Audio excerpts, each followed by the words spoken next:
That roller coaster you screamed on as a kid? It's rotting in a field somewhere. 10 beloved theme parks that shape millions of childhoods are now ghost towns, and their endings will shock you. Ever hear of a place where you could ride a rocket ship and look out over all of New York City? Well, that dream lived and died in Brooklyn. Astroland opened its gates in 1962 with something most amusement parks didn't dare try back then: a full space theme.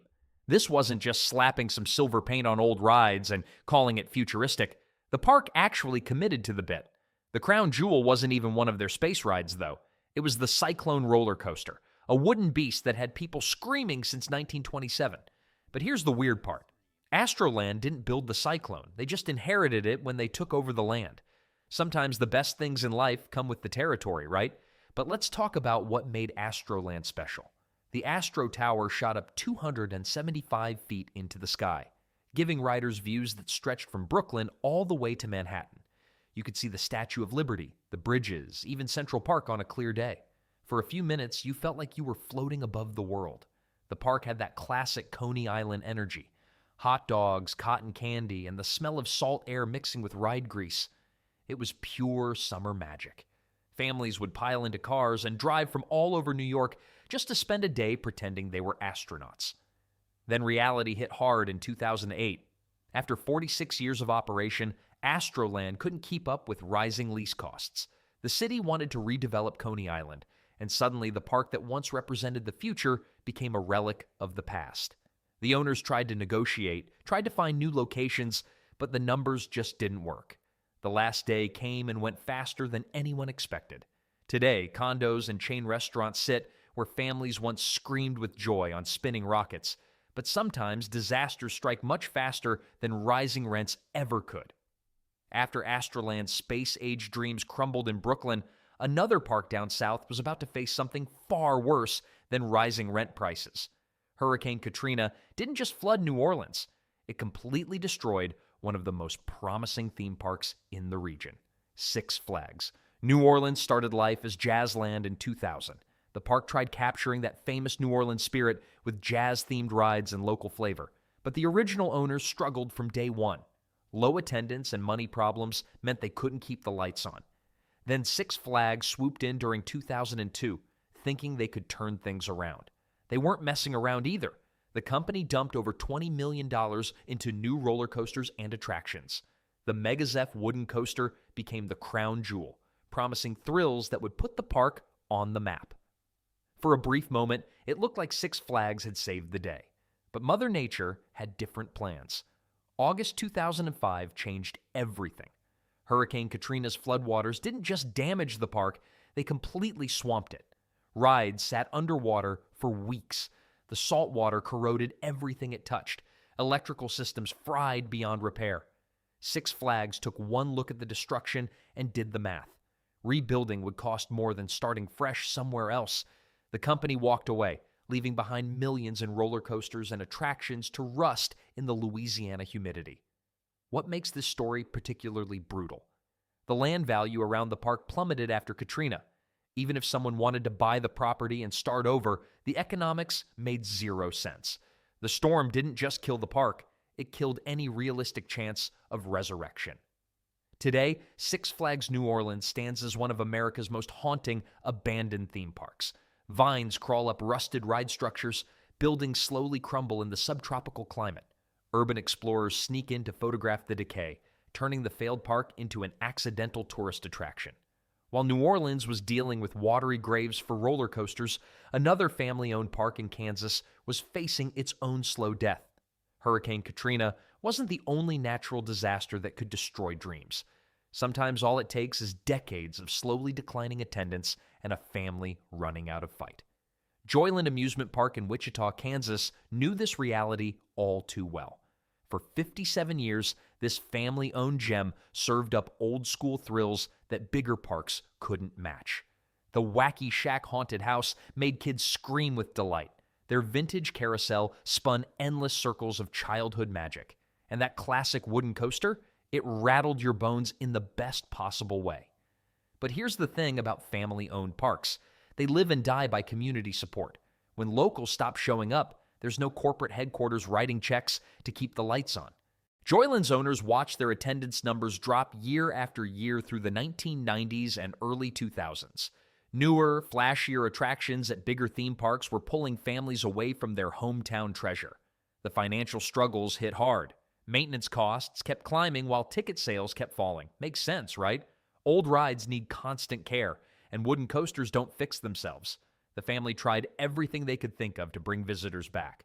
Special events, discounted admission, nostalgic marketing campaigns. Nothing worked. By 2004, the writing was on the wall. The park closed its gates after the season, hoping it might be temporary. The owners spent 2 years trying to find buyers, investors, anyone willing to breathe life back into their creation. Several groups showed interest. Plans were drawn up, meetings were held, hope flickered. Then reality crashed down. Every potential deal fell through. The costs of bringing aging rides up to modern safety standards proved too expensive. Insurance requirements had changed dramatically since 1949. What seemed like a simple restoration project turned into a financial nightmare that no one wanted to tackle. The final closure came in 2006. Joyland's vintage charm couldn't compete with the modern world's demands.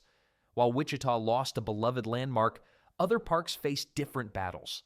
Some fought against nature itself, while others discovered that even the most creative themes couldn't guarantee survival. Looking at abandoned amusement parks, you'll find some truly bizarre themes, but none quite match the weirdness of building an entire park around a comic strip about hillbillies. That's exactly what happened in Arkansas. Dogpatch USA opened its gates in the Ozark Mountains, completely dedicated to the Lil Abner comic strip. The park featured log cabins, fake moonshine stills, and actors dressed as cartoon hillbillies wandering around. Guests could visit Mammy Yoakum's cabin or grab a bite at the Skunk Works Cafe. Makes sense, right? Well, not really. The whole concept depended on people actually knowing who Lil Abner was. During the park's heyday in the late 1960s and early 1970s, the comic strip was still popular enough to draw crowds. Families would drive hours through winding mountain roads just to experience this cartoon world come to life. Then, reality hit hard. The 1970s energy crisis made those long drives expensive and painful. Gas lines meant fewer road trips, and suddenly, a remote theme park in Arkansas didn't seem so appealing.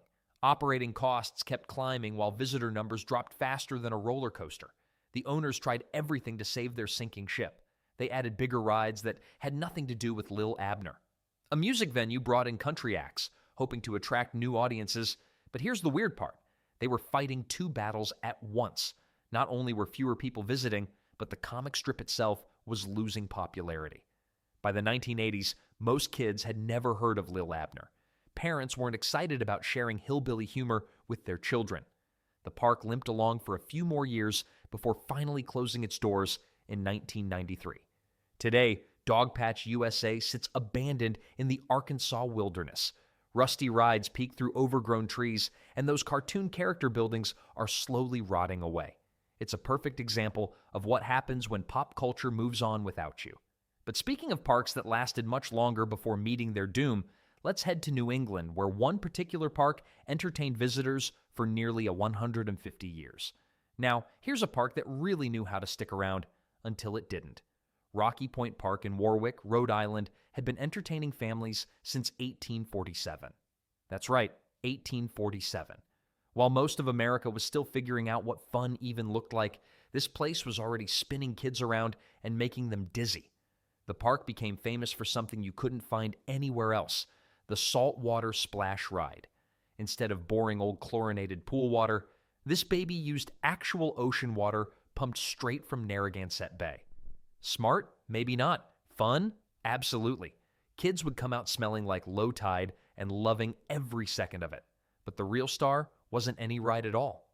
The Shore Dinner Hall served up clam cakes and chowder that had people driving from 3 states away. Families would plan entire weekends around getting their hands on those crispy golden clam cakes. The chowder was so thick you could practically stand a spoon in it. Everything seemed perfect for decades. Generations of Rhode Island families made Rocky Point their summer tradition. Grandparents brought grandkids to the same rides they'd enjoyed 50 years earlier. The park had that magical quality where time seemed to move slower. Then the 1990s hit like a cold wave. Neglect crept in everywhere you looked. Vandals started treating the place like their personal playground, smashing windows and spray painting rides. The financial troubles piled up faster than seaweed after a storm. Management couldn't keep up with repairs, and visitors began staying away. By 1995, Rocky Point Park closed its gates for the final time after an incredible 148-year run. The land eventually became part of a state park, which sounds nice until you realize all those beloved rides and that famous dinner hall vanished forever. Makes you wonder how a place can survive the Civil War, 2 World Wars, and the Great Depression only to fall apart during peacetime. But sometimes, even the strongest traditions can't survive modern challenges. Speaking of challenges, some parks faced disasters that made Rocky Point's troubles look like a gentle breeze. Down in Panama City Beach, Florida, something magical happened in 1963. Miracle Strip Amusement Park opened its gates and quickly became the crown jewel of the Emerald Coast. The name wasn't just marketing fluff either. This place really did feel miraculous for anyone lucky enough to visit. The star of the show? The Starliner wooden roller coaster. This beast of a ride sent screaming passengers careening through twists and turns that would make your grandmother clutch her pearls. Right next to it sat the Wild Mouse, a deceptively innocent-looking coaster that jerked riders around sharp corners like they were actual mice in a maze. Pure genius, really. But wait, there's more. The classic Ferris wheel offered breathtaking views of the Gulf of Mexico, while the haunted house made sure nobody left without at least one good scare. Summer crowds flocked here like seagulls to French fries, turning the park into a bustling hub of screams, laughter, and cotton candy dreams. Here's where things get depressing, though. By the early 2000s, Panama City Beach had transformed into prime real estate gold. Beach property values shot through the roof faster than riders on the Starliner. Developers started circling like vultures, checkbooks in hand, ready to replace roller coasters with luxury condominiums. The math was brutal, but simple. Why operate an amusement park when you could sell the land for millions? Miracle Strip closed its doors in 2004 after 41 years of thrills. The Starliner was demolished, the Wild Mouse disappeared, and condos sprouted up like expensive mushrooms. Someone did try bringing back a smaller version of Miracle Strip later, but lightning rarely strikes twice. The new park never captured the magic of the original and eventually faded away too. Makes sense, right? You can't recreate decades of memories with a few relocated rides. But speaking of parks that never quite recovered from their attempts at revival, let me tell you about a place in Indiana where things got even more interesting. While other amusement parks were building massive steel coasters, Funspot Amusement Park in Angola, Indiana, kept things refreshingly simple. This little gem opened in 1956 and became the kind of place where teenagers went on first dates and families made weekend memories without breaking the bank. The park's claim to fame? It housed Indiana's only roller coaster with an inversion. The Afterburner twisted riders upside down in a state where most coasters barely left the ground. Pretty wild for a family-run operation, right? But Funspot wasn't just about that one crazy ride. Kids spent hours at the mini racetrack pretending they were NASCAR drivers while going maybe 10 miles per hour. The arcade buzzed with pinball machines and early video games that ate quarters faster than a parking meter. Nothing fancy, but it worked. What made Funspot special was its unpretentious charm. No corporate boardrooms decided what rides to install. The family owners walked the grounds, talked to visitors, and added attractions based on what people actually wanted. They understood something bigger parks often missed. Sometimes people just want simple fun without the hassle. The park survived oil crises, recessions, and competition from massive theme parks for over 50 years. That's no small feat for a little operation in rural Indiana. But 2008 hit different. Financial troubles that had been building finally caught up with the family. When Funspot closed its gates for the final time, it left behind more than just empty rides. The community lost a gathering place where generations had connected. Teenagers lost their summer job opportunities. Families lost their affordable weekend escape. Today, you can still spot remnants of Funspot from the highway. Rusted track pieces poking through overgrown weeds, faded signs barely visible through the trees. It's like driving past a ghost that refuses to fully disappear. But Indiana wasn't the only state where beloved parks vanished into memory. Up in Massachusetts, another family destination was about to discover that even the most magical places aren't immune to reality's harsh lessons. What happens when someone tries to build the next Disneyland but picks the absolute worst location possible? Well, you get Pleasure Island in Wakefield, Massachusetts. This place had big dreams and terrible timing. The year was 1959, and everyone wanted to copy Walt Disney's magic formula. Makes sense, right? Disneyland was printing money in sunny California. But here's where things get interesting. Someone thought New England would be the perfect spot for a theme park. Spoiler alert, it wasn't. Pleasure Island opened with genuine ambition. They had a massive Moby Dick whale ride that actually looked pretty impressive for its time. The themed boat cruises took families through dark tunnels filled with storybook adventures. Kids loved the fairy tale atmosphere, and parents appreciated that everything was designed for younger children rather than thrill seekers. Then there's the small problem of geography. New England winters don't mess around. While Disneyland enjoyed year-round crowds, Pleasure Island got buried under snow for months at a time. The park could only operate during summer, which meant they had to make an entire year's profit in just a few months. That's like trying to fill a bucket with a massive hole in the bottom. But wait, it gets worse. The flooding started almost immediately. Massachusetts weather proved to be the park's biggest enemy. Every spring brought water damage. Every winter brought freeze damage. The maintenance costs were absolutely brutal. Competition didn't help either. Families could drive a bit further and hit bigger, better parks with more attractions. Why settle for a small storybook park when you could get the full amusement park experience elsewhere? The weird part is how quickly it all fell apart. 10 years. That's all Pleasure Island managed before throwing in the towel in 1969. A decade of fighting Mother Nature, hemorrhaging money during the off-season, and watching families choose other destinations. Speaking of parks that lasted much longer before meeting their end, let's head to another Massachusetts park that somehow managed to stick around for over a century before finally calling it quits. From Massachusetts flooding to Massachusetts memories, because apparently New England just couldn't catch a break with amusement parks. Whalom Park had something most other failed parks didn't: staying power that lasted over a century. Opening in 1893, this place was practically ancient by theme park standards. While other parks were busy failing after a few decades, Whalom Park kept chugging along like that old car your grandfather refuses to get rid of. The star attraction? The Flyer Comet Coaster, which became legendary among roller coaster enthusiasts who knew good wooden construction when they saw it. But here's what made Whalom Park different. It wasn't trying to compete with Disney or Six Flags. This was pure small-town charm. Families could enjoy paddle boat rides on the lake, kids spun themselves silly in teacup rides, and parents actually relaxed instead of stressing about mortgage-sized admission fees. Summer concerts brought the community together, while food stands served up classic fair treats that didn't require taking out a second loan. The weird part is how long it survived. Through the Great Depression, 2 world wars, and countless economic ups and downs, Whalom Park just kept operating. Makes sense, right? Simple pleasures don't go out of style as quickly as elaborate themes. Then there is the reality of modern competition. By the 1990s, massive theme parks with million-dollar marketing budgets were drawing families away from humble local attractions. Why ride a modest coaster when you could experience mind-bending thrills an hour away? Well, turns out nostalgia only goes so far when you're hemorrhaging money. After 107 years of operation, Whalom Park closed in 2000. The land got redeveloped for housing, because apparently every failed amusement park's destiny involves becoming a subdivision. Today, only memories remain of the Flyer Comet and those peaceful paddle boat afternoons.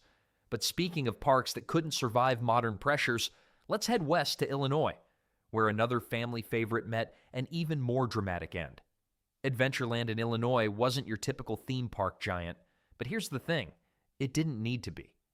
Opening in the early 1960s, this place carved out its own slice of the amusement park world with affordable thrills that local families absolutely loved.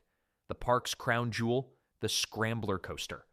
Now, before you roll your eyes at another wooden coaster story, this one was different.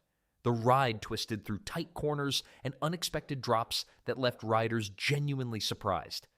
Makes sense why it became the park's main draw, right?